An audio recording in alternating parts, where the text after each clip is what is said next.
All right, everybody, thanks for joining us. My name is Brittany. I'm the Community Engagement Manager for Friends of Family Farmers. And we're really excited to dig into all the legislative concepts we're going to be introducing and supporting throughout this InFARMation series. The series will continue on the first Thursday of every month through January. The next one will be on raw milk. And then we'll finally have one in January with our partner organizations and what they're working on. Also, if you want more hands-on experience, we've already started our advocacy series on last Tuesday, but we have 2 more coming up. So those were going to be the first Tuesdays of every month through January as well. And we've got one on giving testimony and then one going to be on tips for engaging with the media.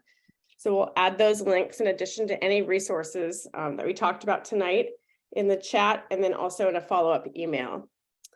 So this is a Zoom webinar, so please ask your questions in the Q&A box down at the bottom. We're going to have time allotted at the very end for plenty of questions, hopefully. And we have a very special guest, Kelly Street from OSU, to help us answer any food safety questions tonight too. So we also have a new feature. It's the captions, show captions. And so we can translate from English to Spanish. And so you just do the little arrow up next to the CC and you make sure the speaking language is English and you select Spanish if you would like to see captions in Spanish. So we have a quick video. Let me go ahead and share my screen.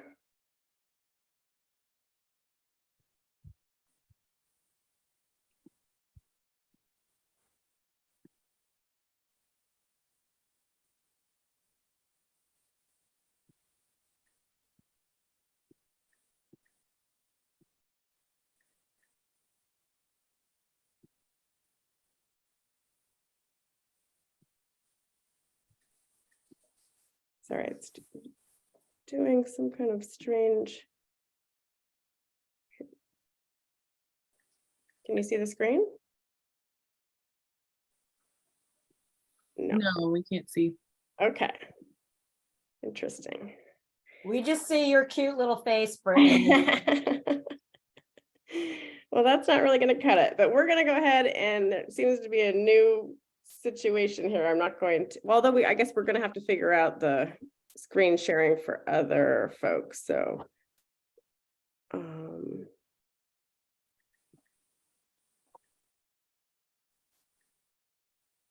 it says the security is not allowing it. So hopefully you guys have some kind of security. Sorry, this computer is new and I have not set it up completely yet, apparently. So we're going to go ahead and just skip that part.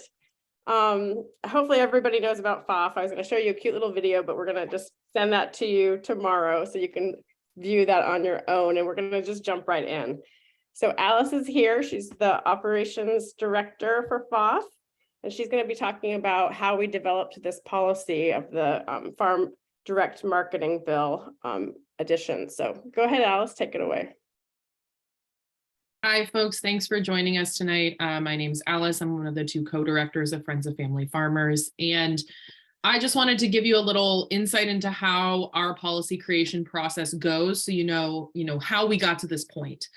Every year during the even numbered years when we have a short session, we devote a good amount of time to reaching out to folks like you on the call who are part of our networks, are part of our community, farmers market managers, community members who love their farmers and patronize them, to get a feeling for how many opportunities and pain points we can address during a given legislative session. So the way that we did that this year is that in the spring, Brittany actually spearheaded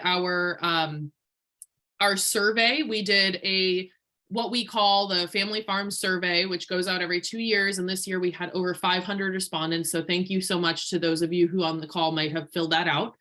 And we also retooled our traditional listening sessions into a series of really targeted focus groups. So in the past, for about the last decade, FOF has traveled around the state doing listening sessions at granges, at community centers, figuring out how folks are thinking about the issues impacting their farms. And this year we decided to kind of reorient that into some focus groups, which we also took advantage of the fact that folks are more tech savvy than they used to be because of COVID and everything moving online. So we were able to conduct 12 focus groups around the state. We did 7 ourselves and we sponsored 5 at some of our culturally specific partner organizations out there in the ag space.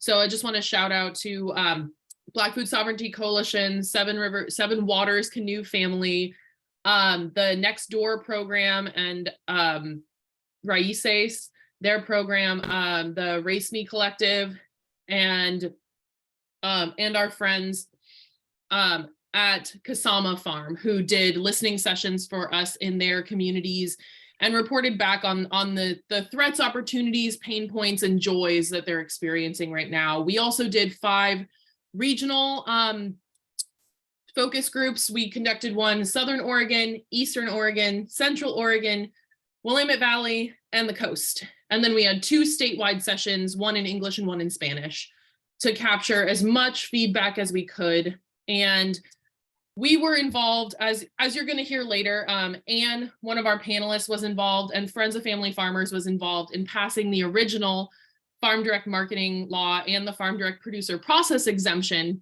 about 10 years ago. And this issue rose to the top during our data gathering that, you know, it's been around for 10 years. Folks have been using the law and running up against some things that maybe were intended in the, you know, the ethos of the original law, but not didn't pan out in its enforcement or implementation.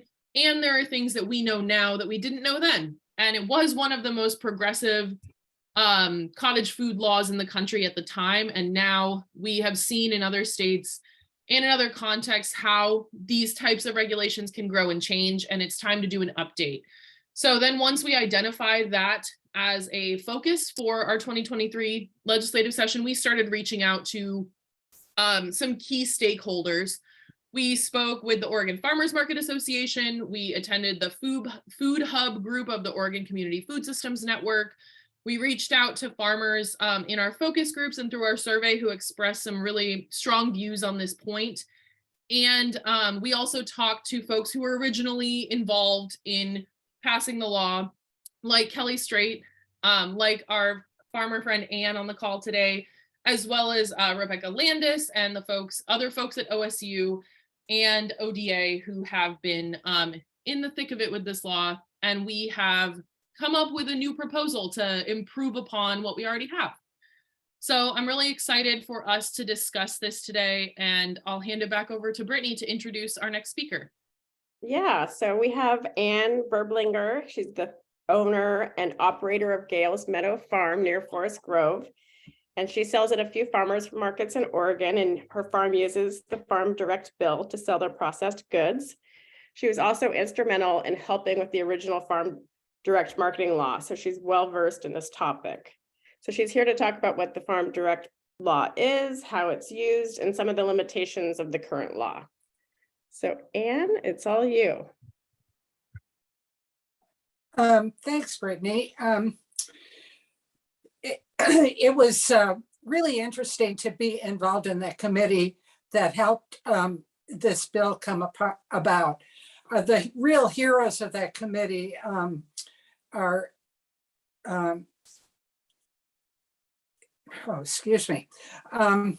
Rebecca Landis, who was mentioned. She's the manager of the Lebanon and Albany and Corvallis farmers markets. And she is just so on top of all the ins and outs and intricacies of policy. Anthony Boutard is the other hero. It was his constant complaining and raising the issue that some of the products that he wanted to sell and that his customers wanted and that were not by any stretch of the imagination going to cause foodborne illness, that he could do it, but because the law would not allow it. So actually, I'm probably the only one that remembers this. a candidate for governor, I don't even remember his name. He was in the legislature at the time on the agriculture committee, came to the Hollywood Farmers Market. And I made sure that I flagged him down and talked to him, and I raised the issue of how in other states, farmers could process their own products without having to have a licensed kitchen, which is super costly. And that it worked really well and nobody ever got sick. And it had some terrific benefits to farmers. And bless his heart, he wrote it down. This man, the reason I don't remember his name is he was only running for governor for about 10 minutes. And he said that he would only run if Kitzhaber decided not to run again. And then when Kitzhaber announced, he jumped out. But he took that issue, assembled some interested legislators, and invited the advocates of the change, including Anthony and Rebecca and Sharon Thornberry from the Oregon Food Bank, and me and a couple of other farmers to be on the committee. And he invited the Oregon Department of Agriculture food safety people. At first, they were not real happy to get this invitation because they figured if they kept, the laws really strict and enforce them, no one would ever get sick from foodborne disease as a result of eating Oregon food products. We know that's not true, that people do get sick, and it's not necessarily processed products that did it. The big event that I remember that happened at about that time was some strawberries, and the source of the infection was apparently poop from deer invading the field. But by the second meeting, they really got with the program and were very accommodating and very helpful, and put their knowledge into the mix in a way that we amateurs and farmers who didn't know as much about food safety as they do could do. One thing that surprised me, their big concern was products that are processed in jars. And there's a good reason for that.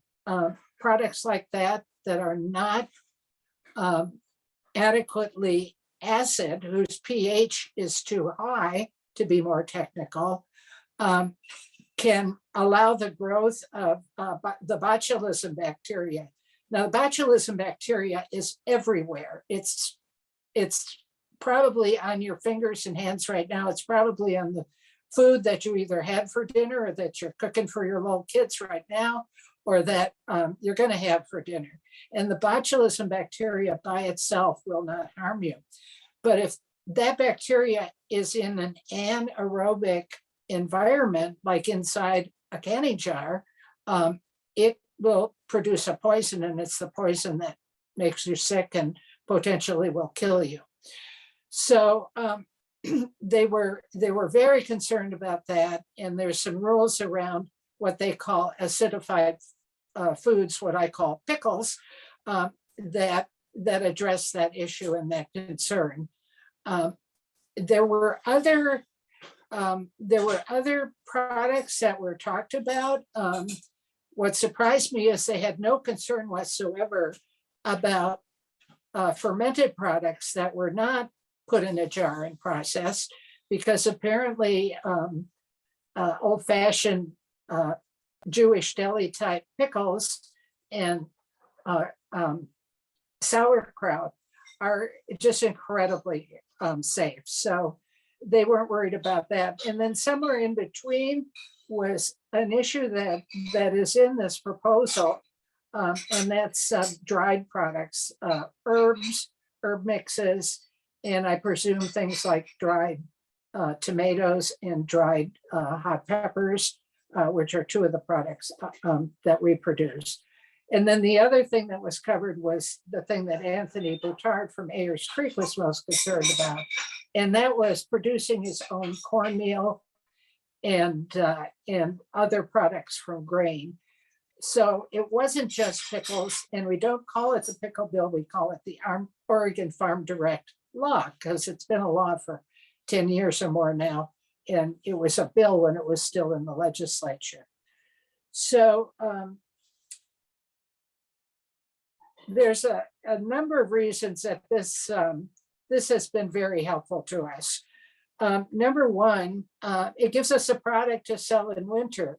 We have hardy greens, and we have some storage products like the kinds of onions that keep very well, and the kinds of some apples, at least up until Christmas time, and winter squash, which actually isn't even at its best until January or February. But having a bunch of beautiful products in jars to put on our table keeps it from looking as sparse as it would otherwise look in the winter at the winter markets. It's a way to use products that we have an abundance of. My husband and I, my husband and I are the owners and operators, and our daughter is also moving into the role of being an owner and operator. So it's not just me.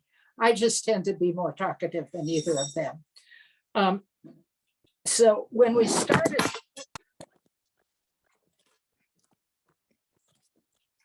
sorry, I put my iPad up on a platform and it just fell off because it wasn't high enough. Did I turn the video off? Let me turn that back on. Yeah, your video is off. Oh, here we go. There we go. There we go. Sorry. I told Brittany that I don't love Zoom meetings and I'm not very good at them. So please bear with me and forgive me. So one of the first things we learned when we were farming is if you don't have too much product, you don't have enough product. And if you're a farmer and you think about that, you'll understand exactly what I'm saying. So if you do have extra, then you can process it and you can still sell it, and it won't go to waste, and you won't have to eat it all yourself. We also hope that our products are an inspiration for some of our customers, and that has proved to be true. One of the first products we made when the the second product we made when the Farm Direct law came into being was quince paste, and I share the recipe, and a number of our customers have started doing that too. So we sell more quince as well as the quince paste. And finally, I really enjoy making these products. If you don't enjoy it, don't even think about doing it, because it is tedious and it's labor intensive, and you don't get paid very well for your time. You might pay the same amount for your product, but not for your time. So unless you enjoy it, there's really it really is more of a burden than a help. So I'll talk about just briefly about some of our products, and I brought them and put them on the table here. So here we go. This is tomatillo salsa in a pint jar. We make two kinds. My daughter can't stand anything too spicy, and so we make some that's not spicy at all. That would be equivalent to mild. And we make some that's as spicy as the amount of peppers we have on hand at the time we make it allows it to be. The other thing we do with our tomatillo salsa is that we roast the tomatillos in a big fire roaster, and it adds to the flavor and makes it a more interesting and unique product. Here's some apple butter. I wish I could. Zoom allowed me to send you an aroma, because I am cooking some apple butter right now and the house just smells great. This is something I'm very fond of. It's champagne bubbles tomato jam. One of our Road Farm Corps interns who'd been to community college food preparation program and was very, very skilled at making some wonderful things, came up with the concept of using a single kind of tomato with a very intense and unique flavor to make tomato jam. And we are forever grateful to Aurora for that. Here's some pickled onions. We have so many onions this year and they're so good. It's a sweet onion variety and we feature the name of the variety on the label. It's Elsa Craig. Elsa Craig is a sweet onion.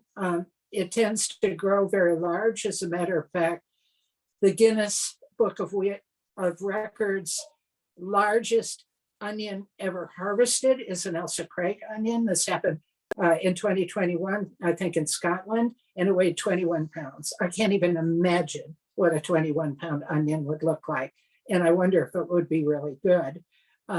But our Elsa Craig onions tend to be pretty close to half a pound each and sometimes get close to 2 pounds.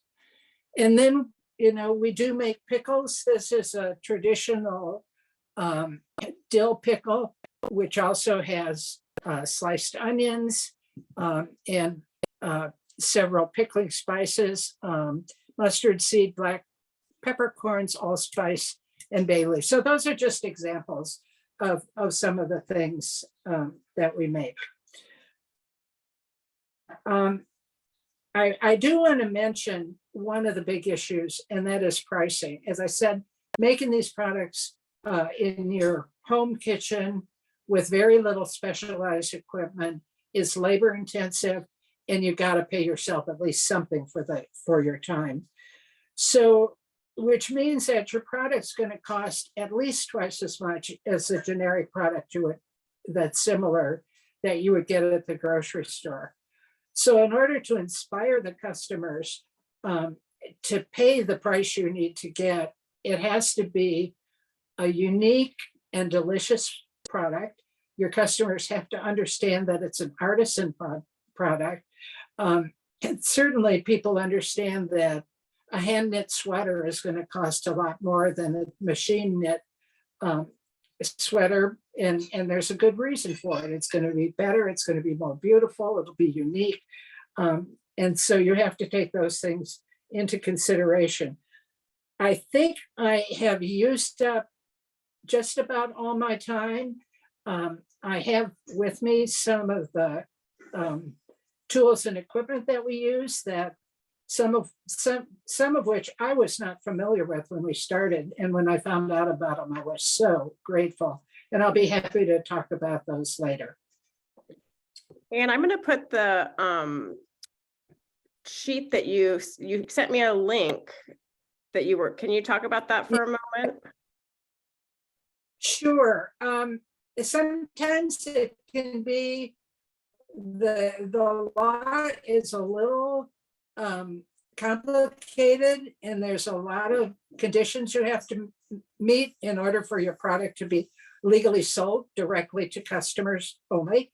And Oregon State University, thank you, Kelly, you probably are the one that did this, made a nice flow chart to show answering one question after another. And if the answer is yes, ending with the last question for a pickle product, is the pH or acidity level at least, at most 4.6. So Brittany is going to put that link up, and she's also going to send it out in the follow-up email. Is that right, Brittany? Yeah, so you can print out that sheet, 2 sides of 1 page. Make 2 copies and put them both on your refrigerator with magnets while you're busy making these products. Thank you, Anne. All right, Taylor, I think you're going to be up. Taylor is part of our Friends of Family Farmers policy team. He's the one that directly works with the legislators in Salem on behalf of the Friends of Family Farmers community. He's working hard to make sure that small farmers have a voice at the table. So thanks for all your hard work on this proposal. And can you tell us more about what's going to be coming up? Yeah, absolutely. I'm going to share my screen. I hope folks can see it. Am I seeing nods from folks? Yep, you're good. Okay, perfect. Well, to start, I'll say I skipped dinner and haven't eaten yet, which I know is a mistake now after listening to Anne talk about the products that she makes at her farm, because it reminded me how hungry I am and how many great products that there are out there. So Really appreciate that, Anne.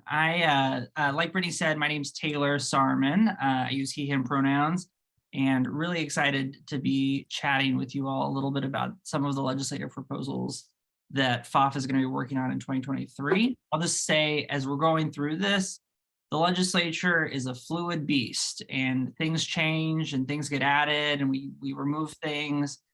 So really appreciate folks' feedback and questions that we're going to get on this call today, to potentially add things or get feedback about things that are included. So I will just kind of give us a little background that I think may be helpful. So, as folks have said already, House Bill 2336, which passed during the 2010 session and went into place in 2011, has really set up a regulatory framework that has allowed countless farmers and producers across Oregon to safely sell fresh produce and certain low-risk value-added products directly to consumers for the last 10 years. And with any law, we learn things as the law goes into effect, and just want to put that out there for folks. There have been several other changes that have been made, tweaks to the farm direct marketing law over the last 10 years. So if we have anybody who has sold olive oil, that was a change that the legislature made in 2019 with Senate Bill 390. So there's a lot of good background that legislators will be familiar with when we come to them with our proposed changes in 2023. So just wanted to put that out there for folks. So the first change that I want to just briefly talk about, the world has changed pretty drastically since the last 10 years. And over the reliance of the internet. So one of the things that we want to clarify in the Oregon statute is permitting the ability of sales to be sold or conducted via the internet for these products that are eligible under the farm direct marketing law to help small farmers and producers, not only market their products, but help facilitate the sales of those items. I don't know about you, but I buy a lot of things on the internet. I find a lot of products online and think that this will be an updated provision that'll be good for consumers and also really good for small farmers and producers across the state.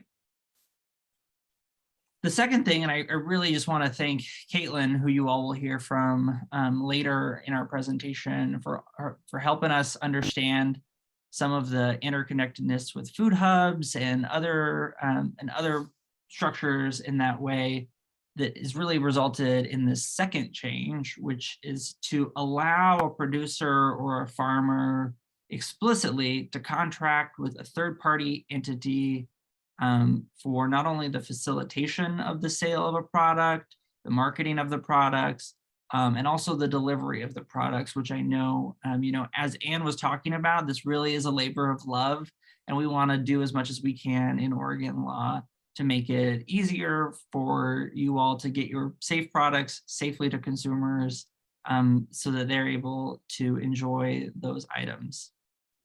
And I will just note, this is one of the things that legislators will ask us about. So, we want to maintain all of the regular requirements that folks are used to around labeling, food safety, all of those things that currently apply right now for farm direct marketing law. We want to maintain those in a third-party environment. So whether it be a food hub or some other entity that's helping the farmer or producer get those goods to consumers. So that is a big change. And again, just want to thank Caitlin for all her help in helping get that component included.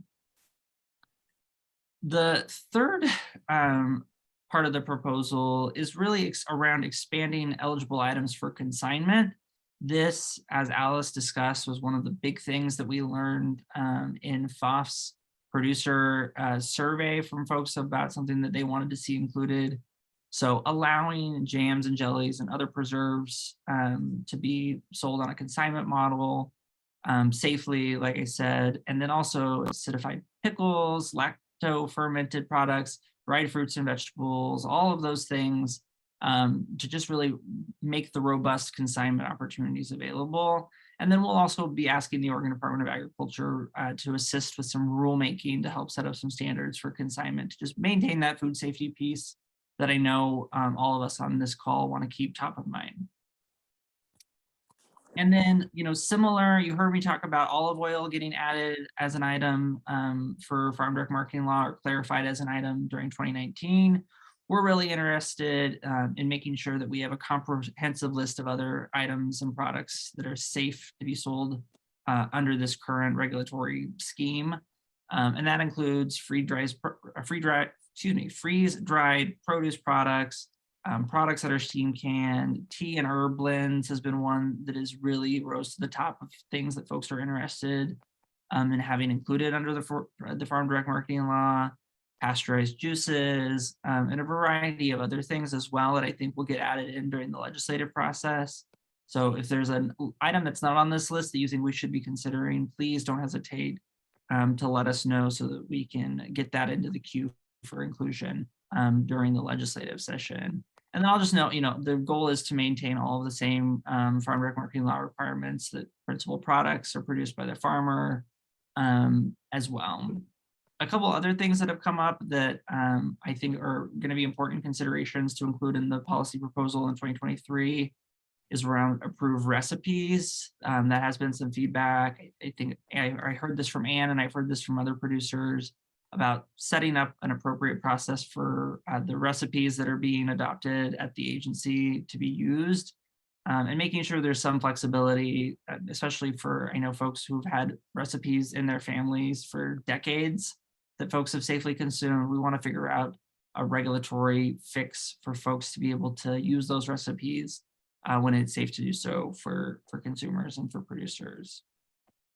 So that is the real quick version. I think that's my last slide.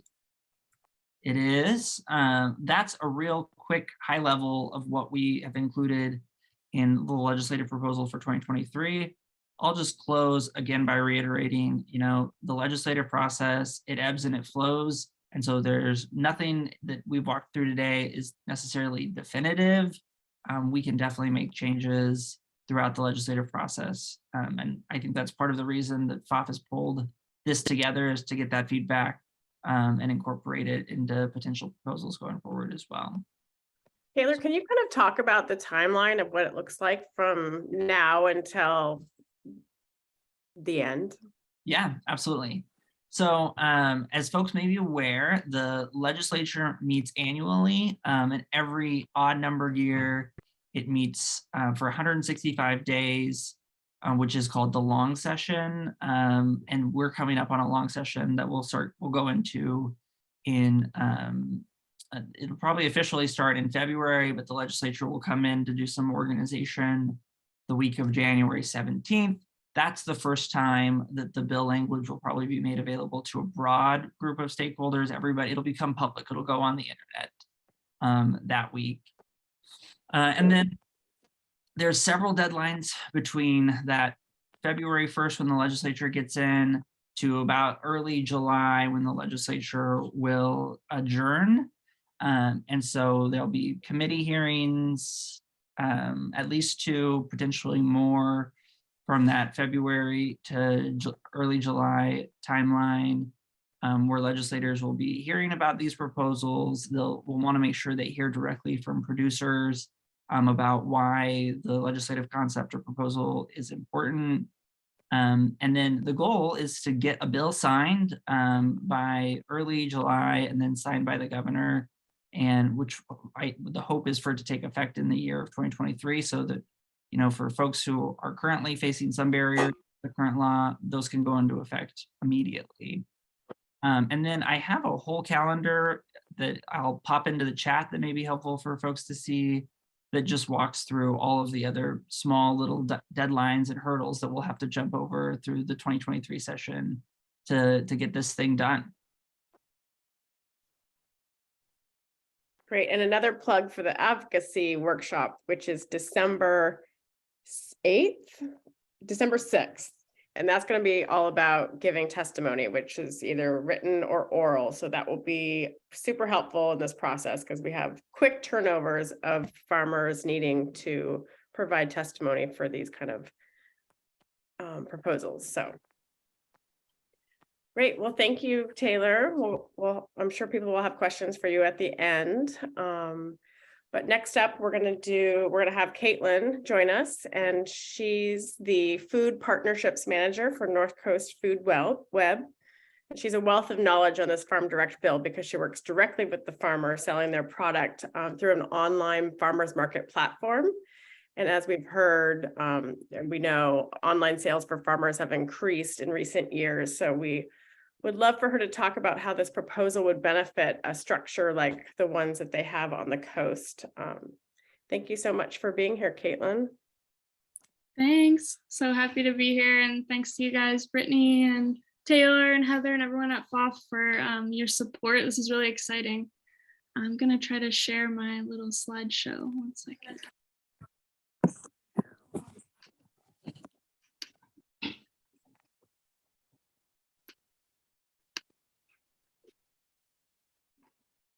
Is that showing up? Yep, you're good. Sweet. Okay. So yeah, my name is Caitlin Seifert. I use she, her pronouns. And I am, as Brittany said, the Food Partnerships Manager up at North Coast Food Web. So we're in Astoria, Oregon, and we're a really small nonprofit building a more equitable food system up here on the North Coast and Southwest Washington. So we have a couple different programs, but the one I'll be focusing on today is our online farmers market. But in addition to the farmers market, we also have commercial kitchen rental, and we help food producers with their businesses. And those programs have evolved over the past 11 years that the Food Web has existed, and they've looked all over the map through those 11 years, and only recently have they come together into what they are today with the online farmers market and our commercial kitchen. Right, so here's a bit of the evolution of how we got where we are.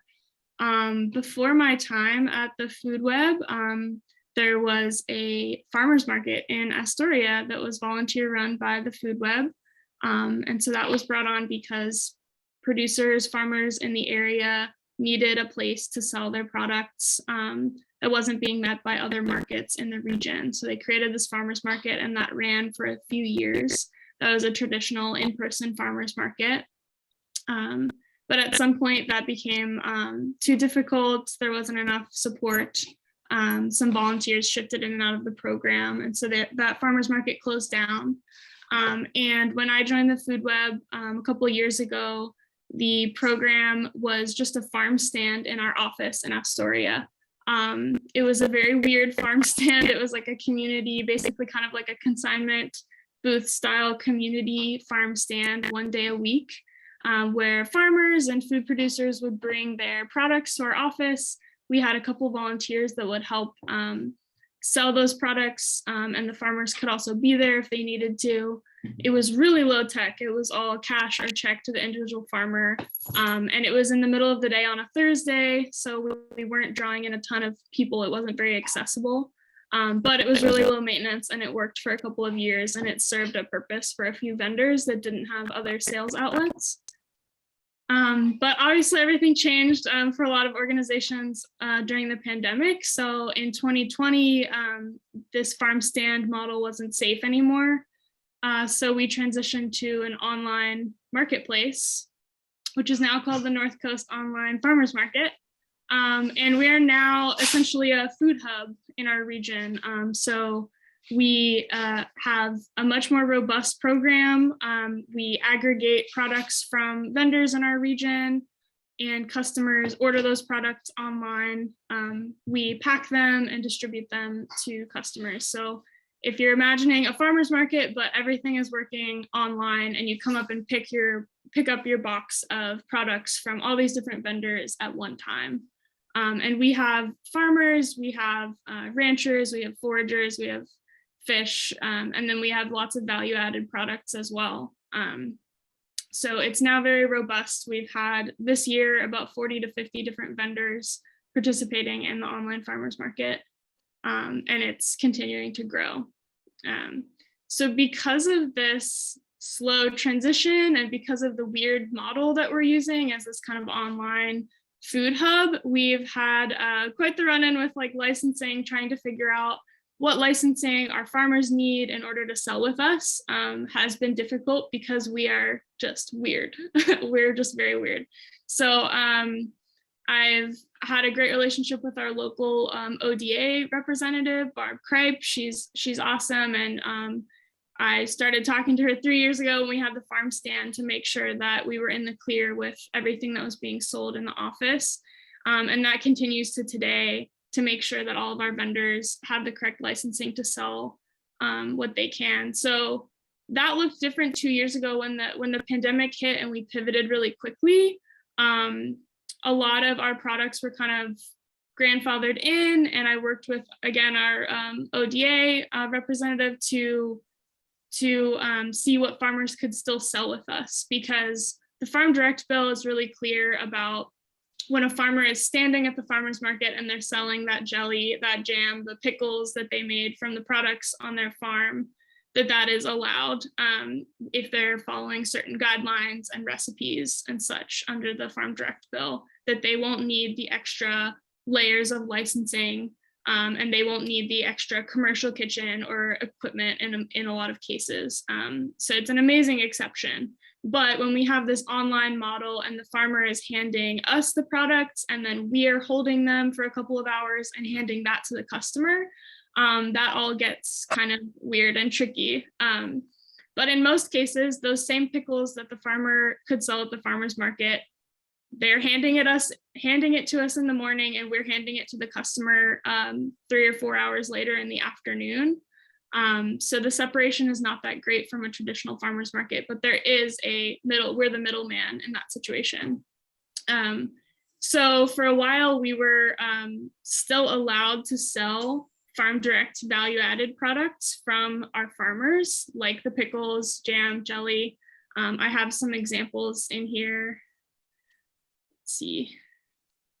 Oh, this is a shot of our online ordering system, just to show you, like you would log into a website, pick out some products, put them in your cart over Sunday to Tuesday, and then you come up and pick them up at our office on Thursday. That's how our market works, and it's year round, every week, and provides that extra sales opportunity for vendors. In the winter, when a lot of other markets are closed, we're still open. That's a great opportunity to sell your value-added products. And we also, because we have this model, we're very low contact and accessible for our customers. So during COVID and even now, people that are trying to be very safe about how they're shopping and when they're going into buildings and being around a lot of people, we give you your entire box of produce from all these different vendors at one time. You pay once and then you're gone. And we piloted a delivery program even to drop that box off at your house or at a pickup site close to you. So that's kind of the reasoning behind this model. We're focused a lot on access and equity for customers to get that food. We accept EBT SNAP, we have Double Up Food Bucks, and lots of other programs that help people get food. So that's why, a variety of ways to get your food is really important. We love farmers markets and support them, the in-person farmers markets that are in our community, but having another option in the off season, having an option for people who can't get to the farmers market is really important for our neck of the woods. This is our current distribution area in our new building at the Astoria Food Hub, just to give you a shot of how people come and pick up their food. And then here are some products. There's some in here from a few of our farmers that were selling with us. And when some changes in licensing came down about the Farm Direct Bill, they're no longer able to sell, for example, this zucchini relish, things like pickles and jam, like we've already mentioned. And also there's a pretty interesting story about eggs and how you can sell eggs. We were, again, kind of grandfathered in to allow some of our farmers to sell eggs without having an egg handler's license. And then earlier this year, that was changed. And so, yeah, I could talk more about that, but eggs are kind of their own specific deal. So yeah, earlier this year, a lot of these producers are no longer able to sell these products with us because we have this online model. and it's not the same under the Farm Direct bill, which is why these changes in the bill would be really helpful if we could modernize it to include online sales and having like a third party handle products. Yeah, things like salsa, strawberry jam, some dried products, dried apples. These are, I popped a few photos from Gail's Meadow. These are Anne's products, which are very beautiful. Dried cherry tomatoes, onion relish. I think that's all I had here. Yeah, so I think that's about what my presentation was today. Again, we're just really excited. This has been kind of navigating the licensing issues with our farmers and with ODA has been a really long journey. And again, I understand we're a kind of weird model, but a lot of parts of Oregon, these same programs are popping up with online farmers markets and food hubs and creative ways to get people local food. So having some changes to the Farm Direct bill would be really important for us, for our model, and then for our vendors who sell through us to give them some extra ways to sell their food that's accessible to them. Thanks. Thanks, Caitlin. Awesome, thank you.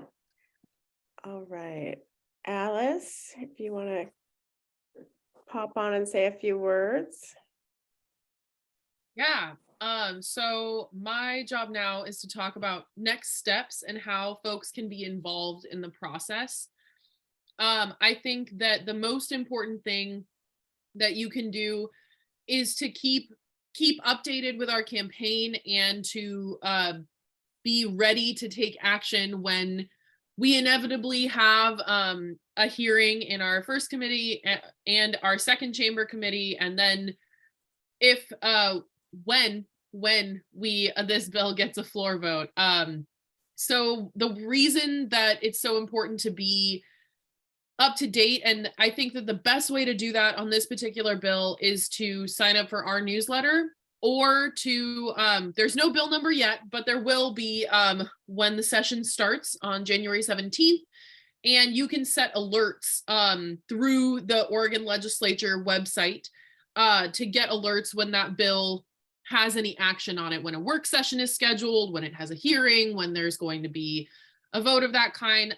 We will also make sure everyone on our email list knows, but I think that I hope everybody on this call tonight is familiar with our work and heard about this event through an email of ours or one of our trusted partners, but please do make sure that you're staying up to date, because once those hearings get scheduled, depending when they are in the session, there's usually a 72-hour notification period for hearings, but that can be waived later in the session, or if there's a time crunch, and you could have as little as 24 to 48 hours notice for a hearing. So that is the time when, if we start thinking about it now and you start thinking about how this law has impacted your farm, how it impacts your farmer's market, how it impacts your access to local products, or your plans for how you're going to feed your family, that is something that we would love to hear about. And I think that you should definitely attend our advocacy workshop with Piccoon that is happening on December 6th, where we go over the elements to effective testimony and what to expect when you go through that process. You can submit written testimony if giving testimony in front of the committee is not your thing. We're still waiting to hear for sure whether or not all hearings will have in-person testimony options. There will be options for giving testimony via Zoom. I think we're pretty sure that that's going to happen because they passed a law about it before to maintain access. So you don't have to necessarily go to Salem to participate in this work. You can do it from your home, which is a huge step up, especially for those of you in the crowd who are actively farming and aren't able to take an entire day, or depending where you're coming from, 2 days with 3 days with travel, who knows. So look out for those opportunities. And I think I just want to take a moment to reiterate how important it is to hear from folks in all parts of this Farm Direct equation.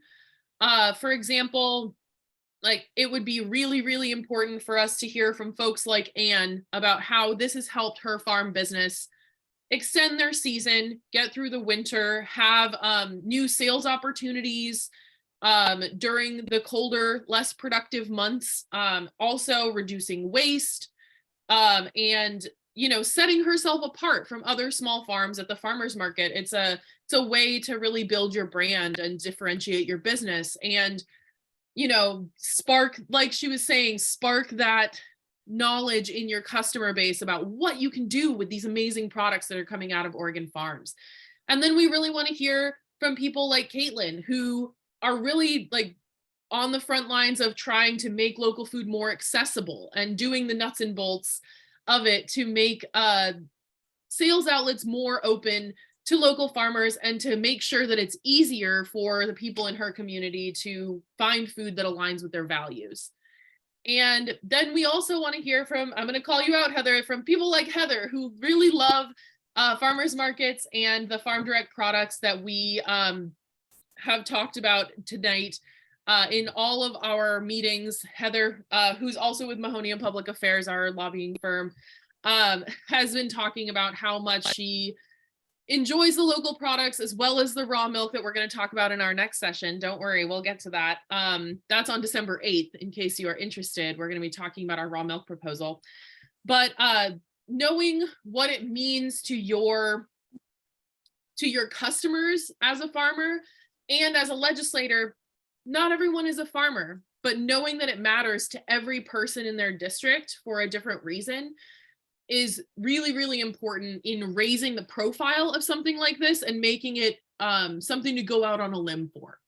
So I think that is, everyone has a role to play in this process. And we hope that you will stay up to date with our email list, come to our giving testimony workshop and build your skills around how to present your case, no matter what it might be. And also get ready for movement during the legislative session. I think that another great way to get involved is to also start talking to folks in your community. I know that we're coming up on the season where there are a lot of holiday markets, and those are Farm Direct eligible outlets. If you are the producer standing behind your table at a holiday market selling your jams and jellies, you're selling them in person, that's currently allowed under the law. So if you are attending those holiday markets as a customer or as a vendor, or maybe you're organizing one, spreading the word about these improvements and additions that we're looking to enact is a wonderful way to help us, because those are the folks who care about these products the most. They're there participating in the system. And this does, like I said, it takes a lot of people, it takes a lot of time, and realistically, it also takes money in order to run these types of campaigns and for us to make sure that we are there to push this bill along, and also so that we have staff on the ground making the connections and making sure folks know about it. So if you are able and interested, there is a donate link in the chat. Please do show your support for Friends of Family Farmers, and we fund this type of work, this advocacy work, with contributions from individuals like you, because it is not a commonly funded grant-making foundation kind of work. So we are really grateful for the individuals who benefit from these proposals and these policies that we put forward, supporting us in that way. That is the end of my pitch on that. And I think that we are ready to move on to some question and answer. So I think we're going to hand it back over to Brittany, and you want to give some examples of like questions that folks can ask. Oh, and introduce Kelly. Yes, thank you. Yeah, Kelly is joining us tonight from OSU, and she definitely focused on the food safety part, and it's been a big part of this process as well. So Kelly, can I just ask you, like, this law focuses on low risk. Can you tell us about what makes a product low risk? If you can just unmute too, that would be great. my dog is in the background and we're throwing the ball sometimes, which you all don't need to hear. So anyway, I just want to say thank you for allowing me to be here. This is a project or a passion of mine that has, I've been involved with actually since the very beginning, along with Anne and Rebecca and Anthony, although I kind of was more in the background than them because I had no idea how the legislative process worked and it was very intimidating. So I was kind of on a watch and learn mission as a member of the OFMA board. Oregon Farmers Market Board at that point. So I just want to put a shout out to FOF for all that you're doing to like lower the bar for all of us to be active in advocacy on these really important issues. So anyway, getting back to what is considered a low risk food. Well, basically a low risk food is going to be a food in its final form where your equilibrium pH, which is like the pH that permeates throughout the product, is going to be like at 4.6 or lower. So when we apply that to the Oregon Farm Direct marketing law, low risk products include like fruit-based syrups, fruit and syrups, preserves, jams, jellies, acidified fruits or vegetables, and that would include things like relishes, vinegar pickles, sauces, chutneys, and also lacto-fermented fruits or vegetables, including like sauerkraut, kimchi, and curtido.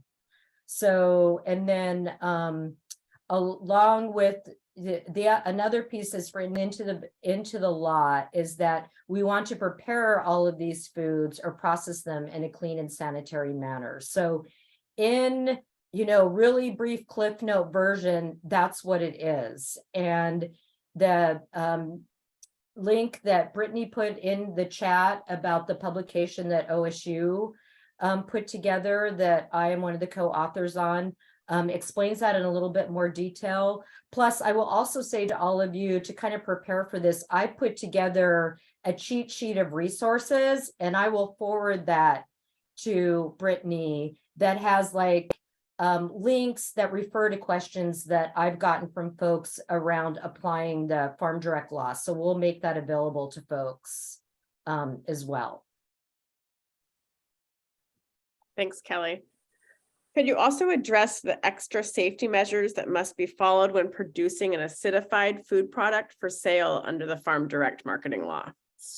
Certainly. So if the product is an acidified fruit or vegetable, meaning you're starting with a low acid fruit or vegetable and you're adding acid to it.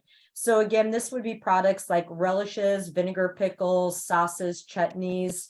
The producer must follow a recipe from an approved source, and approved sources right now include the USDA Complete Guide to Home Canning, the National Center for Home Food Preservation recipes, and also the So Easy to Preserve book that they publish, and also extension publications. So getting back to, one of the things that Taylor talked about expanding,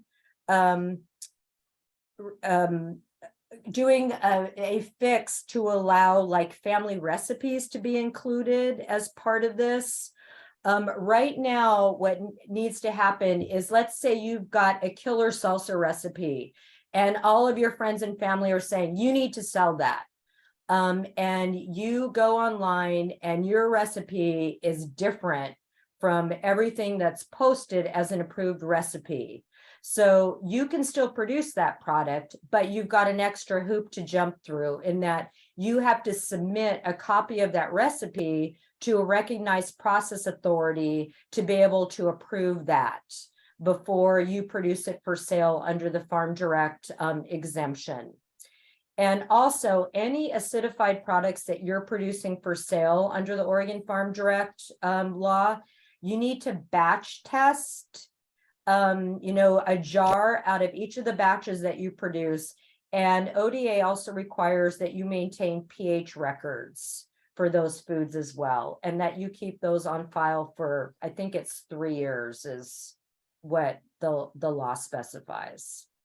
So that, in it, again, really brief definition of what an acidified food is. All right, feel free to add any questions into the question box. Can I add something to that Yeah. answer? Just to reiterate that Kelly's totally right about what you have to do for acidified foods. And I was a farmer using this, the farm direct producer process exemption for about 5 years. And it sounds really intimidating to keep those batch records and to take the pH testing records. But I got myself a pH tester, like it looked like a pen, an extra fat pen. And I got myself one of those. I just ordered it from the internet and I just kept my records in an Excel sheet. And I kept them, I labeled my batches. I had a batch number on all of my jars. And I just wrote it in there with a Sharpie. I probably should have done something a little bit more official because people tended to assume that the batch number was the price when it was written on the jar. And I had to explain that, like, no, this jar of tomato sauce doesn't cost $16. It's in batch number 16. But I think that was something that was very, very intimidating. And depending on like your scale, there is a sales cap on this, but when you get up there toward the sales cap, you can be doing quite a bit of canning. It can be cumbersome, but there were ways to make it, To streamline it. for your particular context. So if anybody heard what Kelly said and thought, oh man, that it doesn't seem possible for me, it's easier than you think it is, but there's still several steps that you need to take, I guess. And I am happy. I developed a pH log sheet, really simple. And I also produced a video on testing with the pH meter. And I put those resources on the sheet that I'm going to send out to Brittany. Great. And yeah, Alice is right. You just got to get your system down. Mhm. And then, you know, you've got a flow there. Yeah. I think something else that maybe might spark some questions. I think, oh, Patrick has his hand up. I won't spark more questions if there are questions. Let's see. Real quick, Anne, what kind of onions were those you were talking about? Somebody's asking about the variety of onions. Elsa Craig, AILSA. It's not as sweet as Walla Walla Sweets, but I think the flavor is more refined and interesting. And the seeds are available, I know, from Seed Savers and from numerous other sources. They grow really well in the Gales Creek Valley and probably anywhere in Oregon, I'm thinking. This was such a tough year, and so many of our crops were a little disappointing this year, but the Elsa Craigs came through just fantastically well. Awesome. So Brittany, I can address from my perspective some of the improvements that Taylor mentioned. Yeah, go ahead. If that's helpful to people. So one of the things, I mean, and I also want to give a lot of credit to Caitlin, because I will tell you, in every conversation I have with ODA, the North Coast Food Web comes up, and all that she is doing to educate ODA about how this can be done smartly and safely. So kudos to Caitlin for all of her effort in hanging in there. So Taylor mentioned online sales. He mentioned third party. I'm trying to remember what I wrote. Third party entity for sales. Oh, allowing what Caitlin is doing to have a third party. We've always, the literal interpretation of Farm Direct is it goes from my hand to your hand. And if there is a middleman, if there's a person in between, then it's no longer considered a Farm Direct sale. And, one of the things that Caitlin is trying to do is that she's receiving deliveries from folks that are producing these wonderful products. then that's a third, that makes a third party. So, again, she's saying she's following all the guidance that the Farm Direct rule law has set up. So, let's bridge that so that third party entity can happen. Expanding items for consignment, kind of along the same lines of that, and expanding the list of products eligible for Farm Direct. Some of this has to do with just changes in food science over the years. Like, for example, when the law was first passed back in 2011, steam canning was not an approved food preservation method per, the experts. But what happened was in like 2015, 2016, the University of Wisconsin did some really scientific, high quality testing and proved that steam canning was a safe method for food preservation. So, and for many folks, that's a preferred method for, as opposed to water bath canning. They would prefer to process their food, their product via steam canning. So it's like, we have the data now for that. So let's get that, added into the law. We allow dried foods, but then we're saying you can't have freeze dried. Well, if it's about water activity level, freeze dried foods actually have less moisture in them and are less likely to get moldy than something that you dehydrate in a food dehydrator. So, let's fix that. We're having a heck of a time with the juice piece, but we're continuing to have discussions about that. So hopefully, right now, the way the law is, juice is a no regardless, but we're saying that fruit syrups or any, jams and jellies, if they start with a high acid food, those are okay, but a juice that starts with a high acid fruit is not okay. And it's like, let's fix that disconnect. There is science there that shows that's safe. So, let's fix that.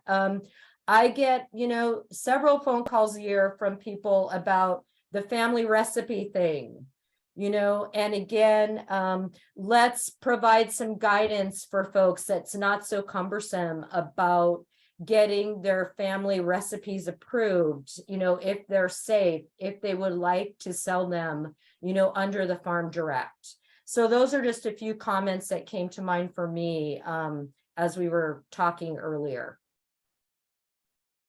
Great, and I think Patrick has his hand up. Let's go. I'm just going to go ahead and unmute him so they can ask a question. Patrick, do you have a question?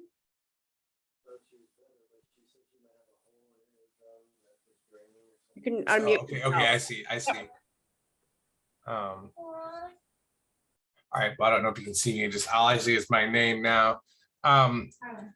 I'm trying to find a path forward for what we do here at Hensey Family Farm. We have a food trailer on the farm itself, and I use products that we grow and in a ready to eat environment. So people sit under the walnuts and have my pulled pork sandwich with black cherry barbecue sauce that I produce out of our preserves from a cherry orchard. And the main hurdle there is there's ketchup in that recipe, so I can't do that.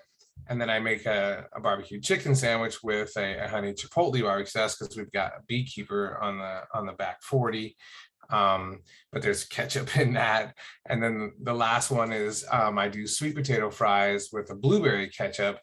And that one has limes in it.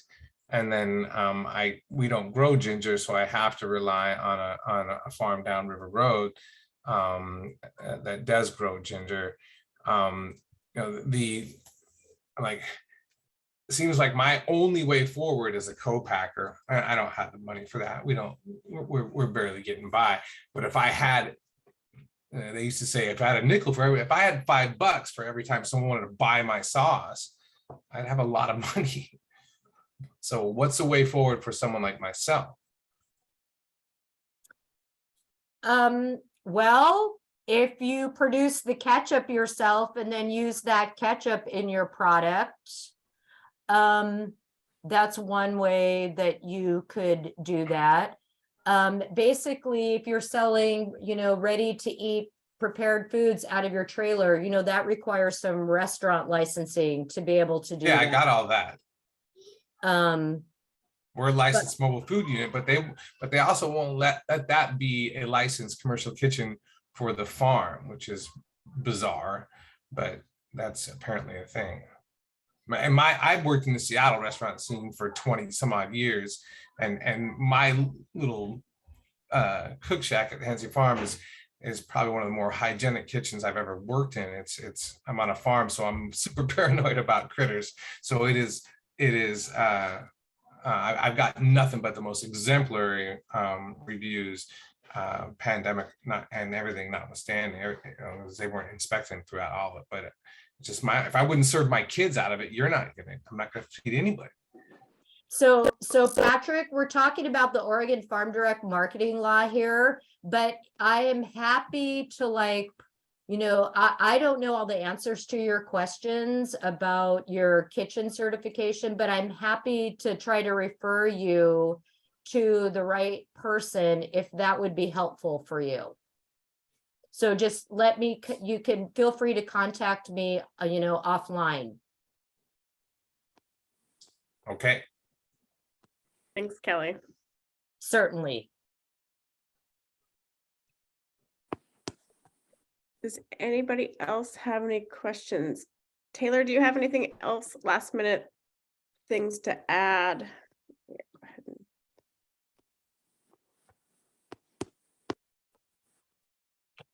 I don't. I see that there's a question from Amanda in the Q&A though. Great. All right. What are some leading states in the Farm Direct policies right now? Who are we looking to and learning from in developing these updates?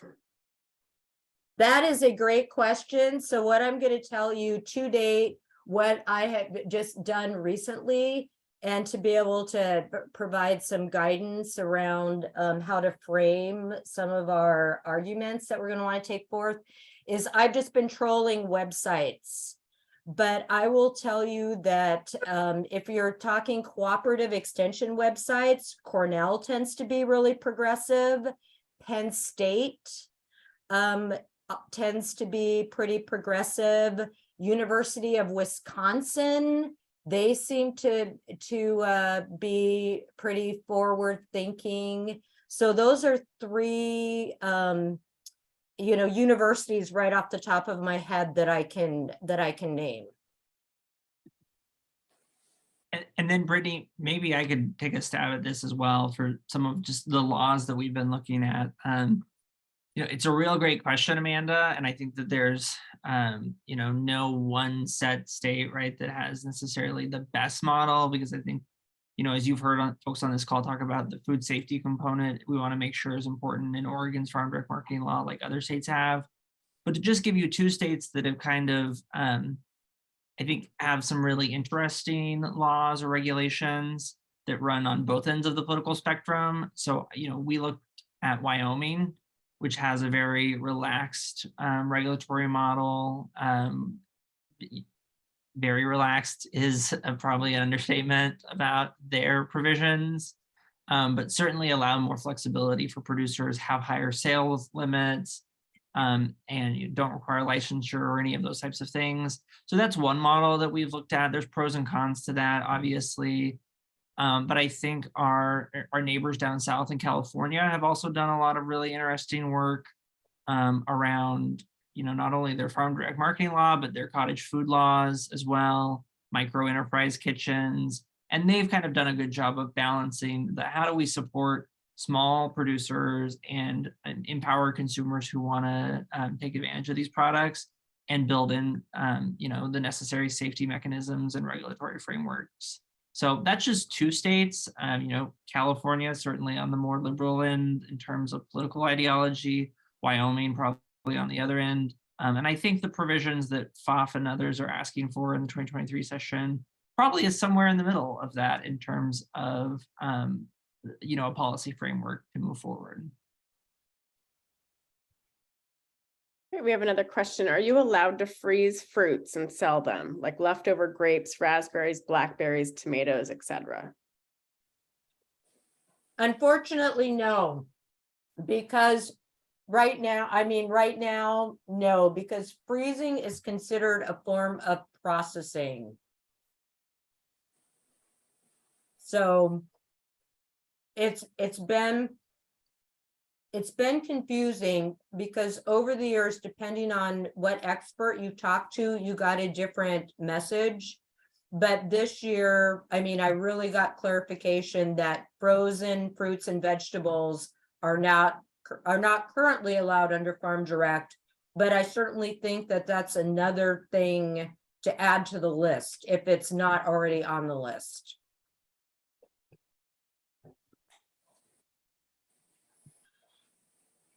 And Taylor, if some farmers have ideas or some proposals or things they want to add or talk to you about, what's the next steps for that? You're still wanting feedback from farmers? Yeah, absolutely. Like I said, the legislative process is fluid. Things will get added, things will get taken out as we go through the legislative process. But definitely, the frozen fruits, that's a really good flag. I wrote that down. So thanks for bringing that up. And if there's other things too, please don't hesitate to let them know. Maybe Brittany can drop our emails in the chat so that we can make sure we get those incorporated. Yeah, I'll do a follow-up email too with all the list of the links and the resources and everything that Kelly sends me. So everybody will have contact information and resources. That would be great. I think I have one more question for Kelly, just to clarify so we're all clear that the Farm Direct Producer Process Exemption requires all principal ingredients to come from the farm. And pretty much I have always read that as like any fresh produce or like processed finished product that you make has to be made by you and has to be grown at your farm. But what are the common non-principal ingredients that you're allowed to buy from the store? I mean, we know like vinegar and salt, but like like dried herbs and spices, things like lemon or lime juice, obviously sugar, honey. I'm sure I'm missing one thing that folks have been asking for that could be added. That comes up quite a bit is garlic, especially if people are doing, salsas. They, some of those have fresh garlic in them. And, not everybody like grows their own garlic, for example. So that's another one. Yeah, we get a lot of questions about that specifically. And this kind of speaks to Patrick's question also. Like you would have to produce your own ketchup. But if you were to get ginger from the store or from someone else, is ginger, I know I'm putting you on the spot here, Kelly, and asking you to make definitive statements, but and also, does it make a difference if it is a dried product, like commercially produced dried product that you bought? Does that count as an herb and spice versus getting fresh garlic from your neighbor? Or same thing with ginger. If you get dried ginger from a commercially produced something, is that considered more food safe than getting ginger from another farm in town? It really most of the time doesn't have to do with food safety, Alice, because you're using it in such small amounts that it's not going to affect the pH. But yeah, here's the conundrum. You could use dried garlic, or powdered garlic in your salsa. But right now, if you don't grow the garlic yourself, you could not use the fresh garlic. Does that make sense? Yeah, that's my understanding too. And what Patrick said too, I think we should look at ginger as well, as one of those ingredients that folks shouldn't, necessarily have to grow in order to be able to put that in their product. Generally, herbs, spices, salt, vinegar, pectin, lemon or lime juice, honey, and sugar may all be sourced from suppliers. Is what's written in the law currently. I guess it's that interpretation of spices and herbs can be different, because I have seen people get in trouble for using like store-bought, even dehydrated, like garlic flakes, not the powder stuff, but when you can still see it be like, if you put it in pickles and it gets rehydrated and somebody's like, oh, did you grow that garlic? And they're like, no, I bought it from the store, but it was dehydrated at the store. I don't know. That has been a sticking point, as you've acknowledged. And so I think that's something that we had originally talked about, but we're still working out what's the best way to go about that, to be fair and to provide a very clear standard. Because I think one of the things that we're trying to do in this law is to really clarify and give farmers a really good base, because like when we passed this law the first time and the subsequent, you know, we didn't have 10 years of cases of people being like prodding and poking it and seeing like, oh, does this apply? Does that apply? And the more that you test something, you realize the more exact your language has to be for everyone to be on the same page. I see Ellen has her hand up. Yep, I'm gonna go ahead, Ellen. I'm going to. Is Ellen? Okay, Ellen, if you can unmute. Go ahead and ask your question.